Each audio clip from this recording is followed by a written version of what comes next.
យប់នៅមិនទាន់ភ្លឺម៉ោងក៏ចាប់ផ្ដើមរោ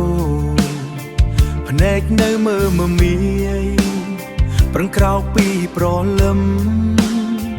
រៀបចំសម្អាតកាយស្លៀកពាក់រស់រចេញពីបន្ទប់ជួលឆ្ពោះទៅធ្វើកា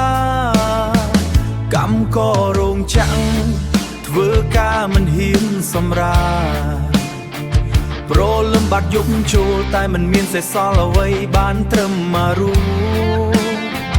មានពេលខ្លះចង់យំម្ដងពេលមើលអ្នកដទៃរស់ស្រួលជាង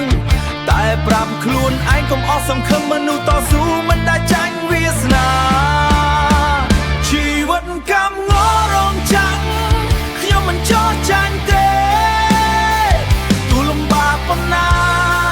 តស៊ូដើម្បីអនាគតរស់នៅបន្ទប់ទៅចង្អៀតហូបបាយច្រថងផឹកទឹកទៅយោតែក្តីសុបបន្ទមធេងសង្ឃឹមថ្ងៃមួយនឹងមានជីវិតប្រសើរជាងនេះរាល់ការលំបាក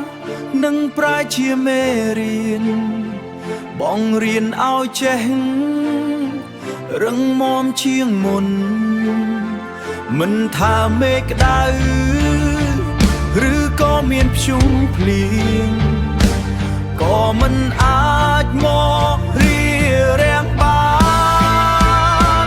ជីវិតកម្មងរងចាញ់ខ្ញុំមិនចោះចាញ់ទេកម្មកររងចាំងក៏មានក្តីស្រមៃទោះថ្ងៃនេះហត់ហើយជីវិតក្នុងភាពងងឹតខ្ញុំនឹងដើរទៅរហូតឃើញបុណ្យលឺគេរស់បែបគេយើងរស់បែប